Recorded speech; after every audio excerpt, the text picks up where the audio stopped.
Welcome to the Taxmen podcast. I'm Spencer Darr, and joining me as always is Drew. All right, so this is episode 2's recap. The Night Finds You for True Detective, of course, and things really turned up after the first episode, which was a bit of a simmer.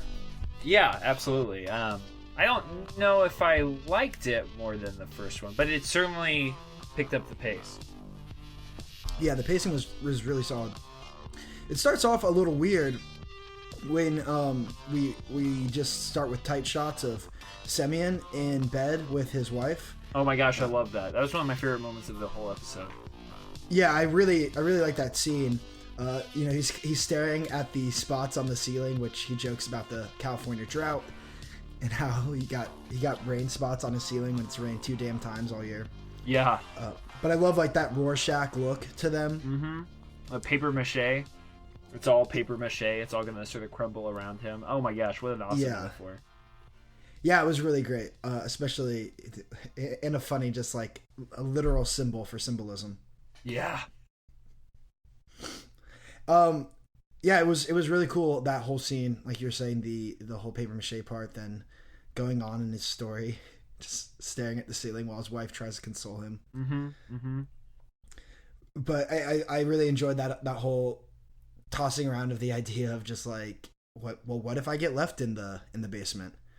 Yeah, and of course it's really like, what if I can't, as we find out really quickly, like, what if I can't recover? Like, what if this is the top and everything else is just a short drop-off decline into oblivion? Yeah, in the same way that his father disappeared or went to jail, Casper he had gone all in with Casper. It kind of, he's pulled out second mortgages on all of his property, and he died. And now he's in the basement, and it seems like he's running out of food. The light bulb's starting to flicker. Oh yeah, it's not quite darkness yet. He seems to sort of recoup a little bit of his energy, but man, he's starting to claw. He hasn't hit the point where he's smashing around vermin on the ground until they turn into bloody pulp. But he's certainly feeling that darkness starting to set in, and he's struggling against that basement door. So I thought that was a really cool scene, and then the pace really picks up right after that, and we'll get back to Frank sort of at the last half of the episode when he starts getting into his actual actions of what he's going to do to recover from this situation he's found himself in. But I love the way they just start flipping between scenes. As you jump from the coroner's office into into the actual large meeting of all the different departments, which kind of sets up the opposing interests for this case and specifically the task force they put on it. Yeah, which for like a 15-minute exposition dump / motivation speech, I like the intersplicing of scenes that made it more interesting. Yeah, so you have the city of Ventura, which is where Casper's body was found, and it looks like Annie is going to be the one most tied into the interests of their city. But I guess it seems more that her and Woodrow are just representing the state's interests. Yeah, definitely. And they specifically mention the State Department that they are trying to put together and investigate a grand jury indictment for the city of Vinci, or at least certain members of the executive branch that's controlling that city. Yeah, and I like how they muddy even that waters by saying, like, really they just want some of the money that Vinci keeps raking in, spreading it around the rest of the state. I thought it was interesting. Everyone's sort of playing to their own. Like, no one really cares to find out who Casper is, except for Frank, but everyone else is sort of just going after their own interests. I would say that Frank's not even that interested in who Casper was. It seems to be more that Annie is the most intent on figuring it out, with Ray not far behind. She seems pretty mysterious. Like, she is very much under wraps at this point. Like, we don't get a lot of her motivation, what she wants from this, which I like. I think she's still kind of mysterious. Yeah, I mean, she's definitely an ideological driven person due to Mm-hmm. her background, her father, but she certainly hasn't laid out her plans, even though Ray was getting pretty casual with her. Yeah, that was a cool scene. I like the Ray and Annie scenes, and I thought they played nicely off of each other. I thought it was interesting. I liked how blunt he was. Yeah, I definitely I liked his whole line in the car talking about um the rumors you heard about him. He's like, all right, so I'm guessing there's any one of these, couple of rumors you might have heard about me. I murdered someone who raped my wife. What was the second rumor? Oh, I don't even remember, but there was a bunch. Like I did time for such and such. And then I like to get wet from a number of bad habits, Yeah. which I love. That was so great. And then she goes, I don't discern between good and bad habits. Oh my gosh. Yeah, everyone's so broken. It's pretty ridiculous. Yeah. But the creepiest scene by far has got to go to Mr. Woodrow and his like creepy mom lover incest person. Yeah, that was definitely on the surface there, because as soon as he calls her mother, she like recoils. Oh my gosh, it was so creepy. And that shot of him sort of just sitting on his bed, sulking, staring out the window, being like, make it stop, but I maybe don't want to. It was messed up, man. Yeah, he seems to have a lot of confusion going on with his sexuality, between that really weird stuff with his mother, and then when they're in that situation warehouse, wherever they're hosting the investigation, he just randomly brings up wanting to fight a guy who allegedly flirted with him at the bank. He just brings it up for no reason. He is tightly wound, my friend. Tightly wound. My goodness. Oh yeah, I mean, he ran away from like the person, the straight person who's interested in a relationship with him. Yeah. And then, of course, we keep getting those, like, Black Rock's important. Remember, it's important. Black Mountain, yeah. So I'm sure that will come into play very soon.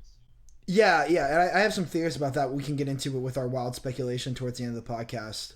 But I don't think it's much speculation to say that Woodrow is damaged in a lot of ways, especially his sexual psyche.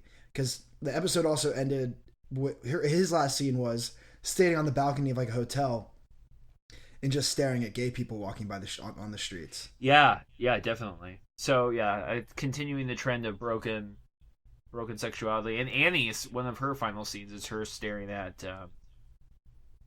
porn of some type. Yeah, it seemed like it was porn from her sister's web group, not specifically her sister. I'm not sure. I mean, wasn't she poking around on like some kind of like Cali Naughty Girl site? Yeah, is that what? Oh, I didn't make that connection, but you might. Wasn't no? She was watching videos. Like she was doing it for her own, right? Yeah. Well, no. It seemed at first that she was investigating, and then she's like sort of started getting off on it in a way. Yeah. Oh, well, still looking was extraordinarily depressed. Yeah. It seemed to be that she was contemplating watching her sister's show, or seeing if her sister was doing a show, and then decided to just watch hardcore porn. Because they don't do hardcore stuff at her sister's place, allegedly. I mean, it didn't look like that at all when they did the raid. Huh. I honestly did not, like, that all blew past me. I thought this was just another, like, here's another picture of how depressed and broken Annie is. Yeah, I mean, she's definitely depressed and broken, but her family clearly plays a big role in her life, and possibly in the show. Yeah. It seems like from this episode that there's a large presence of a sex ring, and a lot of trafficking going on with women. Oh, that makes sense. Yeah, it seems like they do not want you to forget Annie's background, and they do not want you to forget that Woodrow is connected to this like shady merchant, the Black Mountain Society. Yeah, whatever that is. I'm trying. I know I have it written down.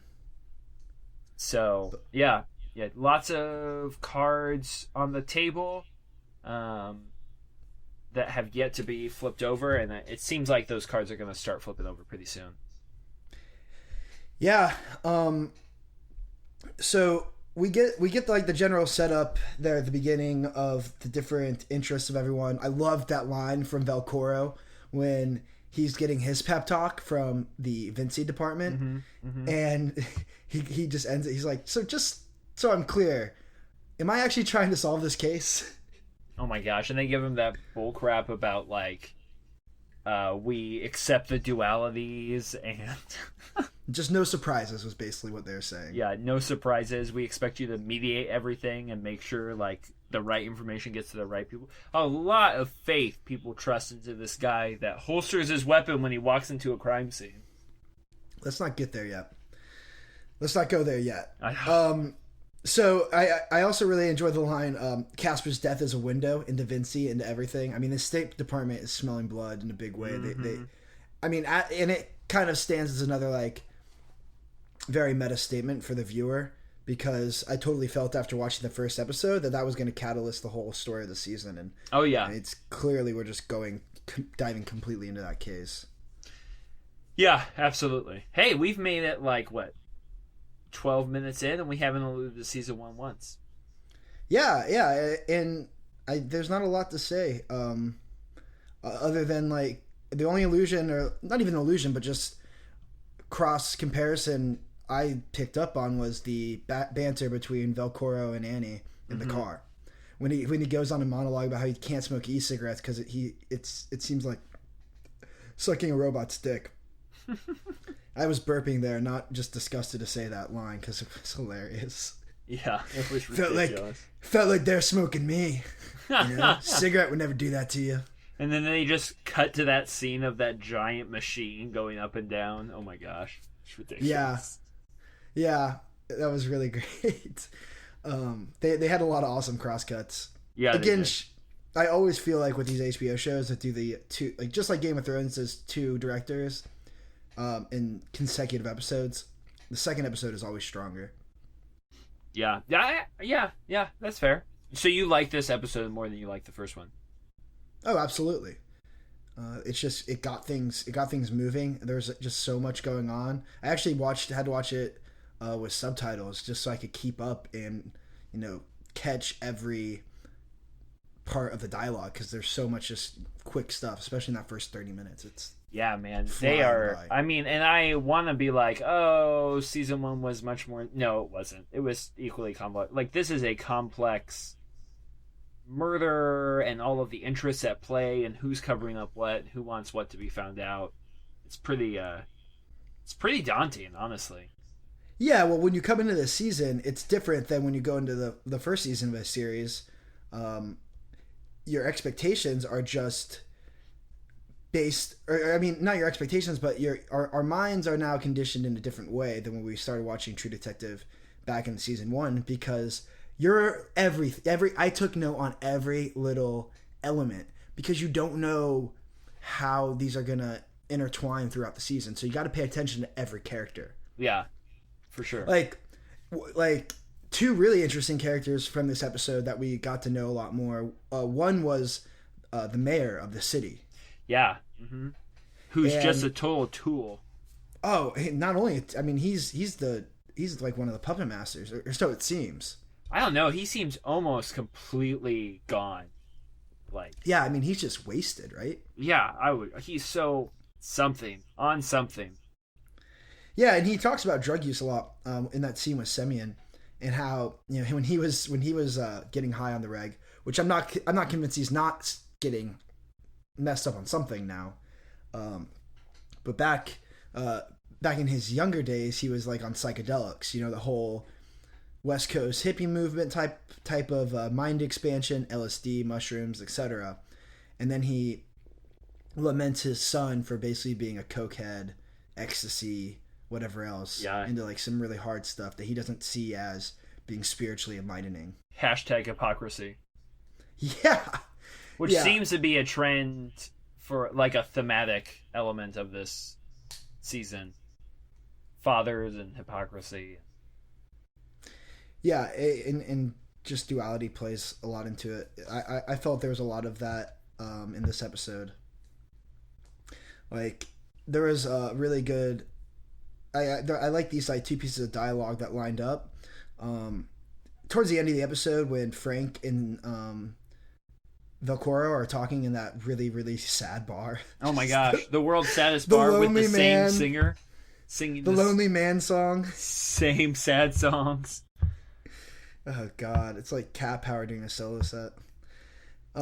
But he looks him in the eyes, and he looks Velcoro in the eyes. He goes, because Velcoro's talking about getting out. He's like, hey, you know, if my fatherhood goes down the toilet, I don't owe you anything. I don't have to be in this rat race. I don't want chief of police. I don't want any of this crap. Like, yeah, and then Frank's forced to like threaten calling the police and like indicting him and sending him to jail, which makes him seem so weak. Oh my gosh. Yeah, he looked hungry there, and he looked hungry the whole episode. But I specifically liked how he looks him in the eyes after he goes, you know, you used to be a hard man. And then, you know, that at the same time, in that same era of his life, his wife, earlier in the episode, you know, looks at him and makes a point of letting him know he used to be a decent man. Yeah, absolutely. But in both these senses, like, whether he's hard, decent, or purporting an illusion in both cases, he's clearly just totally diminished at this point. Yeah. He's emasculated and diminished and broken. Oh my gosh. These are that shot of him most, standing with the like, Lego set. Depressed group of people that they have ever put into a room. Did you watch The Leftovers last year? No. Yeah. Still hasn't gotten that bleak. I guess that's true. Oh, it was true. It is true. So, pulling back to some other like things I noticed about this episode, Annie seems like a pretty pro investigator. Mm-hmm. She seems to be the most honed in her craft. She also wants to find out what's going on. Yeah, she seems most interested purely in understanding the motives and movements at work. She's got the calendar, his appointment calendar. They're checking GPS coordinates to see like where these calendars aren't lining up. Mm-hmm. So she's definitely got the most muscle on the team intellectually, and with her knives, she matches up physically as well, because she feels constantly threatened. Mm-hmm. Yeah, I still stand by the fact that I think she's my favorite character of this. Well, I mean, yeah. So, just a random aside. Did you pick up anything more on the Catalyst group that supposedly had like Casper's Mercedes had a lease with? I mean, I think that's just a breadcrumb, right? That's going to lead them back to the deal. Because Velcoro doesn't even know what's happening, right? So I'm assuming that's one of the breadcrumbs that's going to lead them to uncovering this whole like land deal conspiracy thing that he was supposed to be putting money for. Yeah. Oh, I'm definitely interested to see who's behind that, because that's like just another group that we're left with that's on the fringe and not yet uncovered at all. But mm-hmm. I mean, that could just be that could have just been Casper's like modus operandi for doing his corrupt dealings and acquiring land and all that, and clearing funds. So we talked about the mayor some and his like weird relationship with his kid. He also threatens Frank pretty harshly about losing the poker room. Yeah, I mean, he seems pretty upset about that. It felt pretty, I don't know, just another element going against Frank at this point, doubting his ability to recover. I'm not sure though. I think that there's actually, I don't want to like go too far out yet, but I mean, this is a force pushing up against Frank at a really convenient time to be pushing up against Frank. Oh, you think he might be behind the murder? Frank? No, not Frank. The mayor. No, I don't think the mayor is behind the murder, but I think he might be influenced by the group that is responsible for the murder. Because all of a sudden, Frank is kind of left in a decrepit position, and now he's got this like very interested investor in the poker room trying to scoop up this even more land than the land that just went into jeopardy since Casper passed away. So I think there's something there. I think that behind that thinly veiled threat was the impression of a larger group that is playing Frank and winning. They're quite successful at this point. Yeah, Frank is definitely scrambling. Can you explain something to me? The only part of the episode that I was like completely lost at was when Frank had that guy assaulted randomly on the side of the road. Who was this dude? Like, why was he punching him in the face and then making threats against him? Yeah, I was a little unclear about that. It seemed that I think he was just trying to shake him down for cash, maybe? What? I'm not sure. Like, he... Because the threats that Simeon leaves with him, he's like, what's going on in your rooms? Maybe if somebody starts paying a little more close attention to your rooms, you're going to be... You'd find out why these guys would want to hit you. It seemed like a desperate move. Like I saw it as just like Frank trying to establish some type of authority over anyone. Yeah, I mean that's like some minor criminal. Yeah, I have no idea. Honestly, I felt that scene was a bit of a wasted opportunity. I just had no idea what the context was or what he was going. I guess the only way to read it then, which was the way I read it, was him sort of trying to recoup some sort of power and authority. Yeah, that was a little confusing for me. But I did like it because I just love those moments. I just like Simeon a lot. His character is really interesting to me. Yeah, he's and really this good. Is like this like shakiness at his core that just kind of leaks out in even just one word of one line. Oh yeah, it's leaking out everywhere. It's crazy. He also had that great scene in the car where he goes, "Am I diminished? Am I diminished, boys? Is this it?" Yeah, the monologue to the goons trope. Yeah, the monologue to the goons. Get everybody. Get everybody. Remember that guy that disappeared? Find him. Get him back. Find the missing guy. Those guys are good. Yeah. Yeah, it's weird. I'm really interested to see where he's going. Frank's really good. And obviously, he was kind of the star of this episode, starting off with that huge monologue at the beginning, just building throughout the rest. Yeah, it really set up his deal. I do like that Velcoro had like really real consequences for going and assaulting that kid's father and like screaming at his son in the middle of the school. I thought they were going to sort of brush that off, but man, apparently not. Yeah, his wife, whose name is Gina, was not a fan of that at all. She's done with him. Oh yeah, absolutely. Monitored visits, and then obviously the paternity test is a pretty nasty threat because he would just have no visitation rights if that test were to occur. Yeah, and I know you keep wanting to avoid the ending, which we should probably start talking about soon. But if we're going to write him off as a character, he does have a sort of development over the course of the 2 episodes, right? Yeah. Well, we could talk about... He has a lot of development. His character is, like, very wholly placed in his point in life. Sorry about that.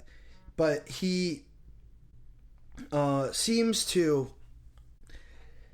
He seems to have... I mean, I don't know. He doesn't have a death wish at this point.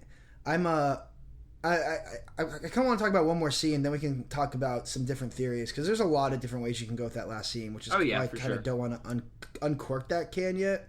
I want to talk just a little more about Casper, specifically a really weird scene, which is the doctor they go visit. Yeah, that was another scene that was like, what is this accomplishing? I think that's a major character. Where was that? What was he do? Is it a plastic surgery thing or a sex change operation thing? They were checking into all of Casper's appointments. Yeah. Brought them there, and it was ambiguous intentionally. It was a clinic. They do plastic surgery there, but they also seem to treat any kind of disorder.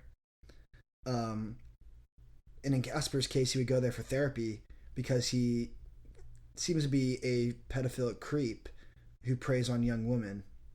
Is that what we're supposed to gather from it? Well, that's what he says. He says that Casper had a big interest in young women.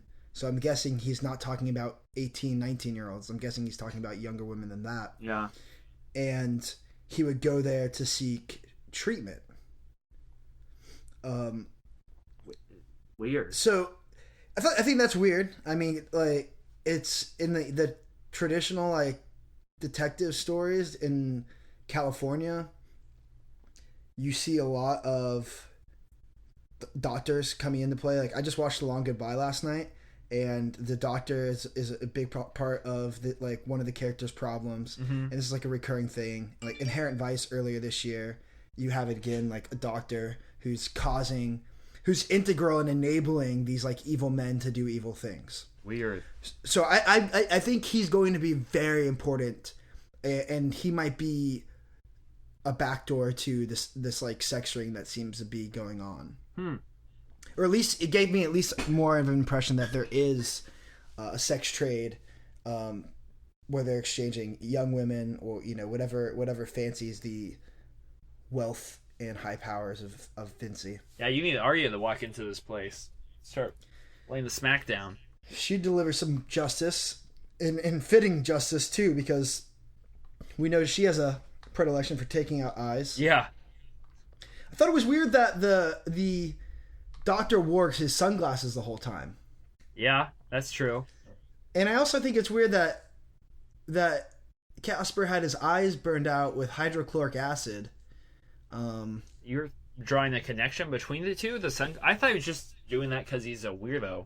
I don't know. Well, I think he's doing the sunglasses to kind of hide his identity, or at least, you know, the eyes are the gateway to the soul, right? So he's obscuring their vision of his eyes, and when he's giving his answers. But no, it's just a side note, like plastic surgeon using chemicals to burn someone's eye out.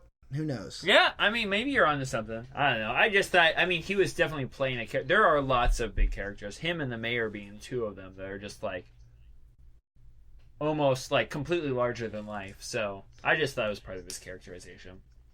Yeah, they cast a long shadow, that's for sure. So, then now let's go ahead and pop the can on that last scene. Yes. The scene. A lot of Which scene. I actually didn't like how it was done, but I'll talk about that later. So, the scene starts. Our boy Valcora walks in to Casper's other place. It's Frank's mission. Frank insists that he attend to it immediately. Yeah, and where did Frank get this information? He got it from a club. He went to a club and he was talking to the owner. And he's like, have any of your girls seen this guy? Oh, that's Casper. Right. And then she says, yeah, she didn't take me to that house. She took me to another one. Yeah, Casper took me to another house. And my boss always says you got to take it out on every street, know where you're at. Yeah. Okay. That helps clarify things. I was like, felt random. Yeah, so he's got that. He goes in, sees a pool of blood, immediately holsters his weapon. Dumb.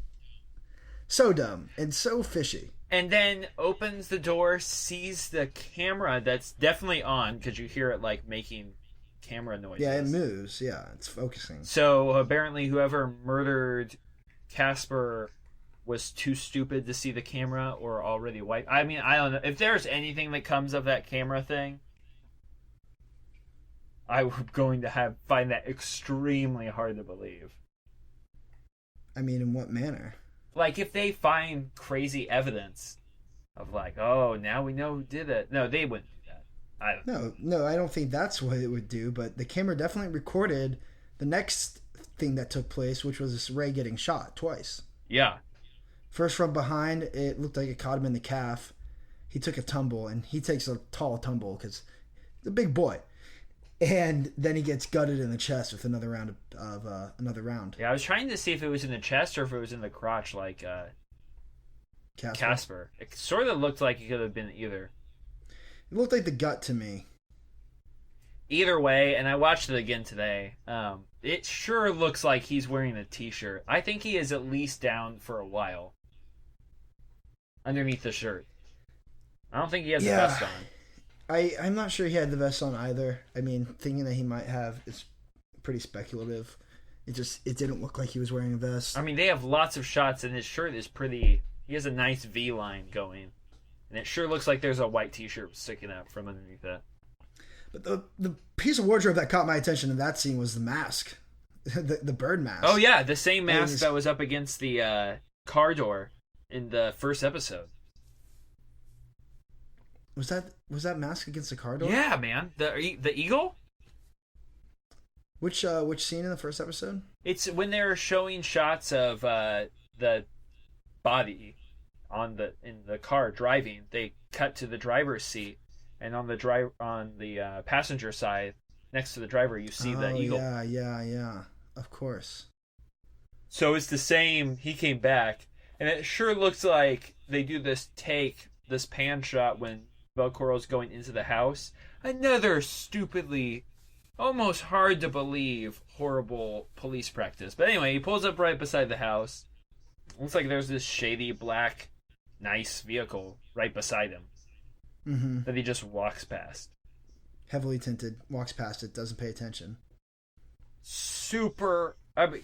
Yeah, he gets like world's worst police detective, unless we're supposed to believe that he's super drunk, which he didn't seem to be. Or what if we're supposed to believe he knew what was coming? What? Really? Why don't we take a break and come back and talk about that? Okay.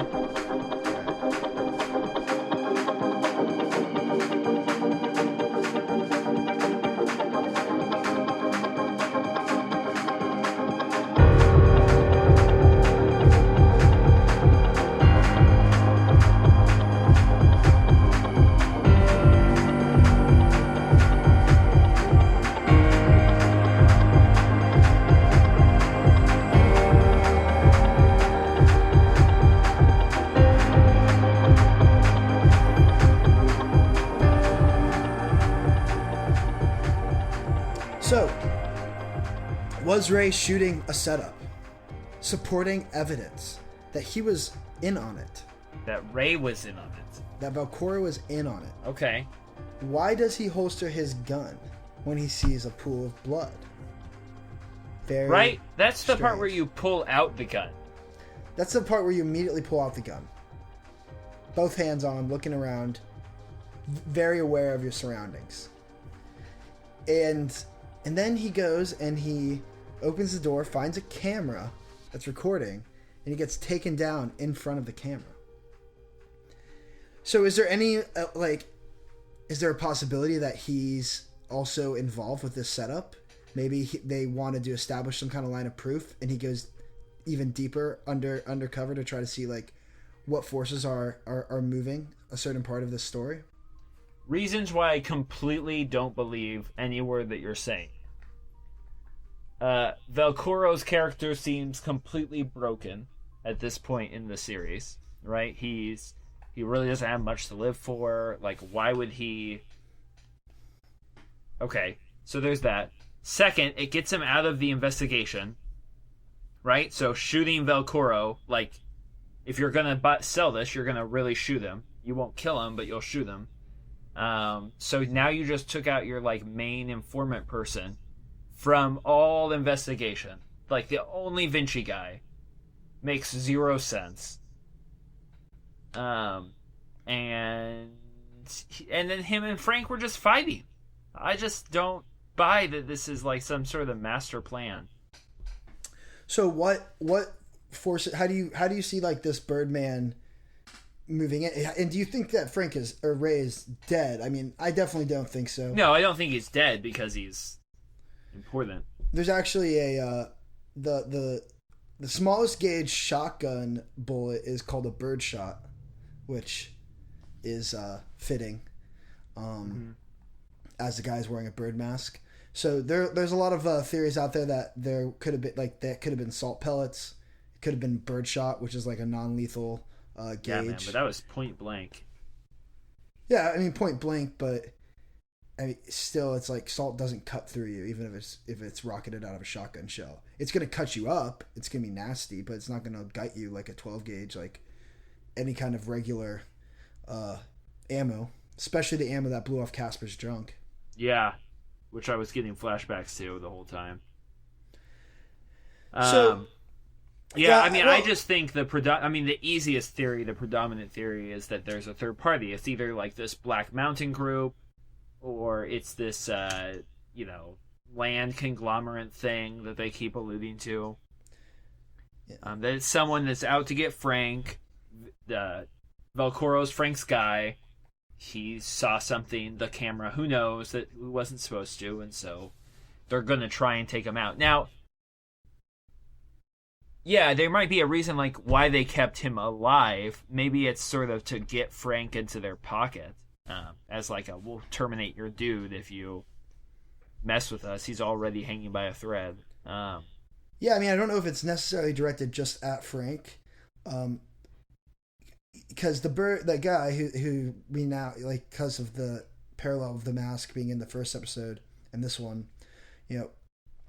the coroner talks about how Casper was driven out to Ventura and he was like in the car sitting upright for a couple hours.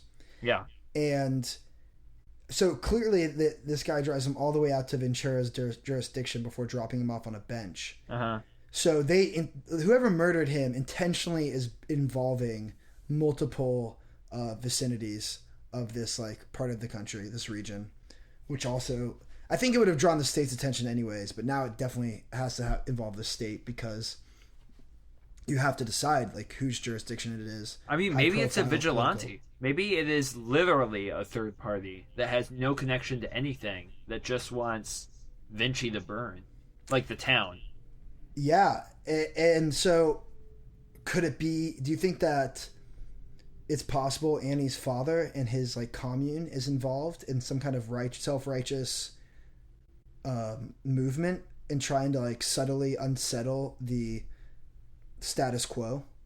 I mean, maybe. Or what I would be prone to believe is that they are not involved. Like, they're not killing people, but they're going to get caught in the crossfire because they've got super shady illicit things going on. Well, I mean, wouldn't it be if you're some kind of like self-righteous group who wants to like instill some kind of momentum to massive change in the city?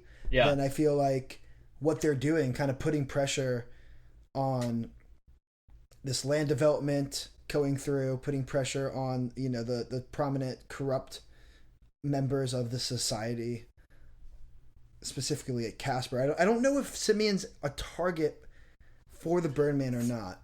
It's hard to tell. Yeah, I mean, it is hard to tell. And I think the only thing that we can tell from this is that I'm pretty sure Velcoro just got literally caught in the crossfire. Yeah, I'm certain of that. I don't really... Yeah, I'm pretty certain that there's... I just don't see a reason why he would sign up for it. And if there was, I don't see any sort of build up to that. So the Black Mountain security. So we have like the Birdman, right? That's one of these outlying forces. Then we have the good people who are this religious cult. And then we have the Black Mountain security force, which is Woodrow's side job / maybe his imagination. No, it's definitely not that. But his ex-girlfriend, says like she gets cut off, but she's like trying to say like, Black Mountain security, didn't those guys do something bad? Yeah. So, like, oh my gosh, I hate that stuff. But yeah, absolutely. Yeah, I'm not a big fan. And while I'm talking about criticisms, and we're here, so I'm going to talk about it, is I didn't like the way that was shot. I thought it was too easy. I thought the pan to the shady black vehicle was obnoxious. I thought the fact that he walks... Oh, you have the super cool like music playing in the background, and then they shoot him twice, and then it does a hard cut to the outside, and it's just completely quiet. And then it fades out, and then they bring in the title, and then they bring in whatever music they decide to play during the credits. I just thought there were so many different ways to do that more elegantly than what they did. I felt like it just felt, I don't know, like rushed, haphazard. It just didn't have that artistry that I loved in the first season. Like, everything was so meticulous and detailed and fluid. And I think for the most part, this episode did really well. But there were moments that just felt like that, and then Frank's assault of the guy it just felt like an editing room error. Like, it had no context. I had no idea what was happening. It was just weird. Yeah, it's definitely strange. I mean, I don't know. I didn't really mind it. It just kind of comes out of nowhere, which is exactly like what this attack, it comes out of nowhere. Like, I don't need things telegraphed to me 3 weeks in advance like Game of Thrones does. Oh no, I didn't like the telegraphing, like seeing the vehicle parked on the side of the road. Yeah, but I don't know. I mean, I'm not like judging. I didn't like find a lot of to hate about the way that character, like the bird guy, breaks into the frame, shoots him, falls down, shoots him again, and then the episode's over. It just felt like that was appropriate for how sudden that turn was there. I'm just like, I'm not ready to like say it's one way or the other, because when you get left with a cliffhanger like that, you know, we're waiting to see the next scene. I like it thematically. I think it's interesting. So yeah, I don't know. I mean, are you enjoying? It sounds like you really like this season so far. I'm all about this season. Yeah, I'm all in. Yeah, I just really enjoy this type of story. I'm enjoying understanding the breadth of True Detective's worlds they create, and I'm really enjoying just kind of having an episode where I can look at all this stuff. Okay. Probably need to get off podcast. All right. Apparently, there are tornado sirens going off in the town, so Please be aware. All right. Well, we'll just leave the people in a cliffhanger suspense of our own. Of like my fate. And we'll hear about my opinion on why I love this season next week, when that opinion could change. So maybe that opinion will just be lost forever. Yeah. Anyways, I hope you don't die. Yeah, no, I hope so too. I mean, I'm sure we're fine. Yeah, I mean, worst case, you like lose the roof of your house. Yeah, we got a bathroom. All right, hide under the stairs, Drew. I'll talk to you later. All right, brother. Yeah, signing off. I'll post. Yeah. The Taxmen. The Taxmen. See you next week. Evading tornadoes. But morning finds you still warm and breezy.